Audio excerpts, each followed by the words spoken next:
Imam gbogbo ìlú Ọgbomọṣọ. Ṣẹwọn.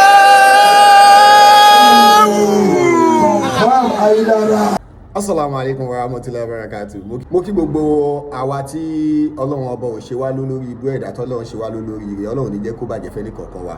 Ṣé rí àkọ́kọ́ mo post picture ó ṣe kan gbogbo ẹ̀yin tẹ́ wọ́n message tẹ́ ń pariwo kàbísanra kíní kan àbòsí ọ̀tẹ̀. Ṣé ọ̀tẹ̀ ni pé kí n post picture ní báwo lẹ ṣe daft báyìí now? Why are you so daft like this?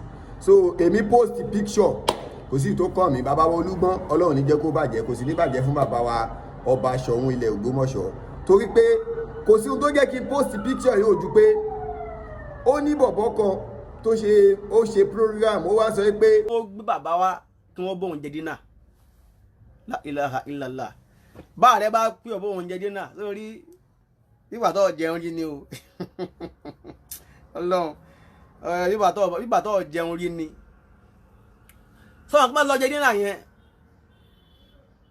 wọn ò lè jẹun dínà lásán tó bá lè mú pẹ́sidẹ̀ntì pè èèyàn pé èmi àti káríra a ní tú àṣírí àárín yẹn àmọ́ ẹ̀yin ọ̀tá ọba ẹlọ́mọ múra nǹkan ti ṣe yín.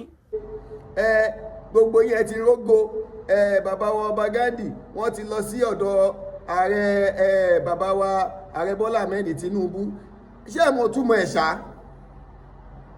So ni mo ṣe gbé picture yẹn wá pé kó lè rí i pé bàbá wa ààrẹ Bọ́lá Ahmed Tinubu gbogbo àwọn ọba wa ni wọ́n ń gbà lálejò ó ti yé.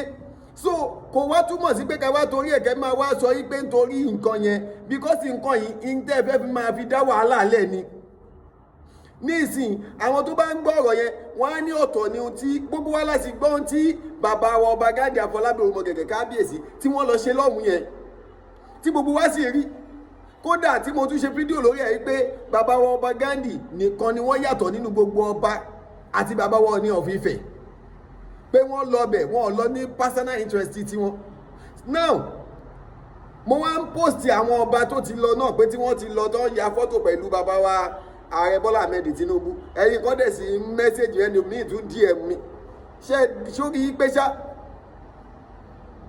Bẹ́ẹ̀ náà ni wọ́n lọ sí program kan lánàá wọ́n wá lọ bàbá kan wọ́n ṣàgbádá gẹrẹjẹ báyìí ẹlòmíràn bàbá mi wà náà bàbá yẹn tó já sí pé agbádá ẹ̀ ni wọ́n máa fi wọ́ ọ lọ sẹ́wọ̀n tí ò sì ní mọ̀ because gbogbo dẹ́ ń sọ ìtẹ́ rò pé ẹ kàn lè sọ́lá sọ gbé sọ́lá sọ gbé when the time come àwọn èèyàn ò ní bá yín dá sí because ẹ ti ń break the rule of law dẹ̀ mọ̀ táwa bá sì ń sọ̀rọ̀ ẹ máa ní kàbísára ẹ ṣe gbé ẹ ṣàwó ẹ ṣe kìkì bàbá aṣáṣùn. Imam gbogbo ìlú Ọgbomọṣọ.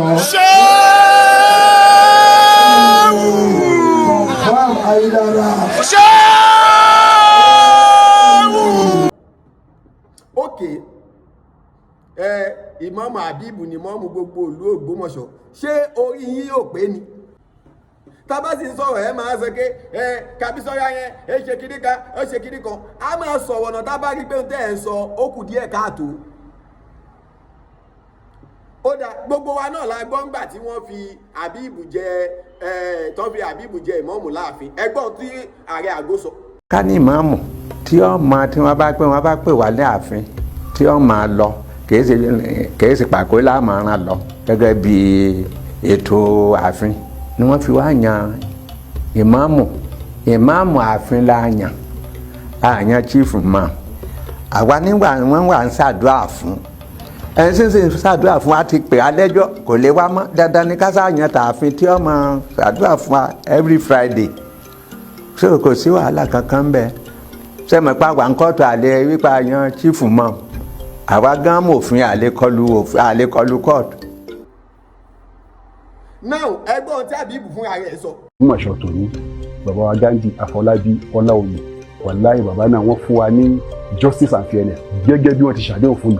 Ambassador ni mo jẹ́ fún ìdílé fún ààfin gan nítorí ààfin gẹ́gẹ́ bí mo ṣe wà yìí kábíyèsí ti jókòó yẹn pé gbogbo ibi tí wọ́n bá ti gbé ní àwọn functions kọ̀ọ̀kan ẹ máa represent wọn ní ibi bẹ̀ so ó túmọ̀ sí pé màá máa represent ẹ máa sojú wọn fún Islam ẹ tún máa sojú wọn fún tìtìlú.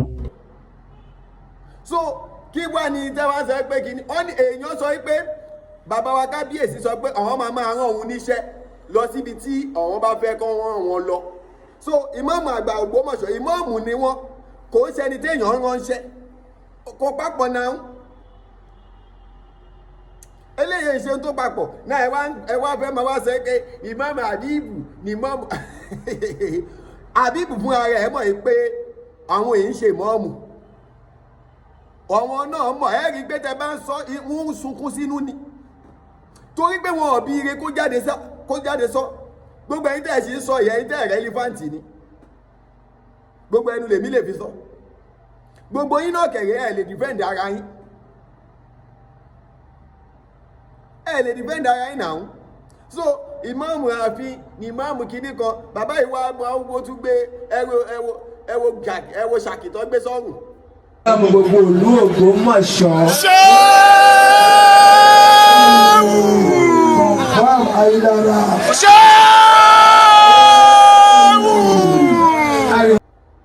Tó fi sọ ṣé ṣàkí eléèkọ́ ni wọ́n fi padà wọ lọ sẹ́wọ̀n. Ọlọ́run kó jọ kó má ṣẹlẹ̀ ṣàánú wa. Bàbá wa ìmáàmù àgbàlẹ̀ Ògbómọ̀ṣọ́ ojoojúmọ́ ni àgbéga ń dé bá wọn, bẹ́ẹ̀ ṣe ṣọ̀tẹ̀ tó náà àgbéga ṣe ń dé bá wọn sí ló ń dé bá wọn sí. Ẹ wo mọ́sálásí, ṣáwa ẹ wo èrò yẹn, ẹ wo adúgbò èrò yẹn nínú mọ́sálásí yẹn. Ẹ jọ ẹ jẹ́ àjọ bíra wa léèrè, gbogbo ẹ̀yin tẹ́ ń pariwo lánàá ta ló mọ mọ́sálásí ìlú Ògbómọ̀ṣọ́? Ẹ wá sọ tátẹ̀ ló mọ Ògbómọ̀ṣọ́, a kàn ń gbọ́ kò sẹ́ni tó mọ̀ ẹ́ gbogbo ìtẹ́ ẹ̀ ń sẹ léèrè ké Ègbémẹ̀ṣẹ́ kiri kan. Ìmáàmù Ògbómọ̀ṣọ́ ló jẹ́ ká mọ Ògbómọ̀ṣọ́, tó bá gẹ̀yìn lẹ́fẹ́ gbọ́. Ìwọ náà jáde, ta ló mọ ìlú yín? Ìmáàmù Ògbómọ̀ṣọ́ ló jẹ́ ká mọ Ògbómọ̀ṣọ́ lẹ́yìn yunifásitì tó wà ń bẹ tẹ́lẹ̀. Ìmáàmù Ògbómọ̀ṣọ́ náà jáde pé ọmọ ìlú Ògbómọ̀ṣọ́, kódà nígbà tó ti wà lábẹ́kúta náà ti máa ń pa ọmọ ìlú Ògbómọ̀ṣọ́ lèmi o, náà ti máa ń sọ. Náà ẹ wá jáde ẹ máa wí wóróworó. Gbogbo ẹ̀yin bàbá yìí lọ́wọ́ ọmọ tí wọ́n lè máa control yín ni pé ìtẹ́sọ ikú díẹ̀ káàtó. So kọ́lọ́n kó jọ kó ṣàánú wa. Ìmáàmù àgbà ilẹ̀ Ògbómọ̀ṣọ́ Sheikh Dr. Tolah àti Yunus Ayélujára second ni ìmáàmù ààfin ni wọ́n fi àbíbù jẹ. Tó bá fèèyàn jẹ mọ́ọ̀mù ààfin kò túbọ̀ sí bó jẹ́ mọ́ọ̀mù lú o, ẹ má ṣe mistake o. Lóòótọ́ nọ́mbà 1 lè fìyàn jẹ oyè òkè. Ẹjẹ́ àjọ sọ báyìí kí bàbá wa Bọ́lá Ahmed Tinubu wọ́n fèèyàn jẹ mínísítà, kí mínísítà ẹ wá lòun ju gómìnà lú ẹ̀ lọ, ṣó possible? Mínísítà kó wá lòun ju gómìnà lú òun lọ, kódà sẹ́nítọ̀ ní sọ pé òun ju gómìnà ìlú lọ. So bí ọ̀rọ̀ yẹn ti rí nìyẹn, ẹ máa hùwà bẹ ẹni tó ní làákàyè. Gbogbo wọn tó lọ ń gé náà tẹ́ ìmáàmù Ayélujára ẹ̀kọ́ ń dara yín láàmú ni wàláì. Ìmáàmù àgbàlẹ̀ Ògbómọ̀ṣọ́ ni Sheikh Dr. Tolah àti Yunus Ayélujára second, tí ò dẹ̀ sí ẹni tó lè yọ wọ́n yàtọ̀ sí Allah. Allah ò sì ní yọ wọ́n tó kò ní dójú tì wọ́n. Ẹ̀yin lójú ń tì, ìtìjú yín náà lẹ́gẹ́gẹ́ ẹgẹ́ máa pariwo mọ́mù. Gbogbo ẹ̀yin tẹ́ wá ń pariwo ẹ̀yin nìsín, ó da ọ̀rọ̀ wà ń kóòtù, ẹ̀yin ti ń ànáùsì, ṣé ẹ mọ̀ túbọ̀ ẹ̀ sá. Ìmáàmù ààfin la àyàn chief imam. Àwa nígbà wọ́n wà ń ṣàdúrà fún, ẹni sísè ṣàdúrà fún wa ti pè á lẹ́jọ́ kò lè wá mọ́, dandan ni ká ṣàyàn tààfin tí ó máa ṣàdúrà fún wa every Friday. So kò sí wàhálà kankan bẹ́ẹ̀. Ṣé mo pa wà ń kọ́tù àlẹ́ wípé àyàn chief imam, àwa gan mọ̀ òfin àlékọlù kọ́ọ̀tù. Ẹ wo Ọlọ́run ní jẹ́ bàjẹ́ fún wa, Ọlọ́run ní jẹ́ àgọ̀, Ọlọ́run ní jẹ́ kọ́pọlọ wa lọ. Ìjọba ẹni ọpọlọ ẹ bá ti lọ yóò máa sọ̀rọ̀ bí ẹni ọpọlọ ẹ lọ náà ni, ọpọlọ ti wà ò ní lọ. Ọlọ́lá ìlà Ìmáàmù àgbàlẹ̀ Ògbómọ̀ṣọ́ ní Sheikh Dr. Tolah àti Yunus tí gbogbo wa sì mọ̀, tí àwọn tí wọ́n fi ìmáàmù àfigẹ́ náà sọ fúnra wọn. Àfáà Àbíbù fúnra rẹ̀ náà sọ pé ọkọ̀ máa rán òun ṣẹ́ ni wọ́n bò òun jẹ. Kábíyèsí ti jókòó yẹn pé gbogbo ibi tí wọ́n bá ti gbé ní àwọn functions kọ̀ọ̀kan ní máa represent wọn ní ibi bẹ̀. So ibo lẹ ti wá rí ẹ wo Ọlọ́run kó jọ kó ṣàánú wa, Ọlọ́run kó dúró tì wá. Ìmáàmù àgbàlẹ̀ Ògbómọ̀ṣọ́ Ọlọ́run ní dójú àdúrà tì í. Ẹ̀yin yàtọ̀ sáwọn ìmáàmù tí wọ́n máa lọ ní àwọn ń lọ bí sàárè tí wọ́n máa lọ tọrọ àdúrà níbi sàárè òkú bí ìmáàmù ti yí. Ọlọ́run ní jó bàjẹ́ fẹ́ ní kọ̀ọ̀kan wa. Ìwọ bọ̀bọ́ yìí ẹ máa mọ tẹ́ ẹ máa sọ. Bàbá wa Ọba Ghandi lọ sí wọ́n lọ sí Abuja láti lọ wá development ni kì í ṣe nítorí anybody. So gbogbo ọ̀hún jákujàku tẹ́ ẹ máa ń sọ ẹ má máa sọ mọ́ kọfí ń dá nǹkan míì sílẹ̀ ni létí àwọn tí wọ́n ń gbọ́ ọ̀rọ̀. So Ọlọ́run ní jó bàjẹ́ fẹ́ ní kọ̀ọ̀kan wa o kábí sọ́ra tá a bá ti rí ọ̀rọ̀ àwọn ó máa sọ bẹ́ẹ̀ kú lẹ̀ ẹ́ kú àwọn ò ní dákẹ́ Ọlọ́run sì ní dójú àdúrà tiwa. Assalamu alaikum.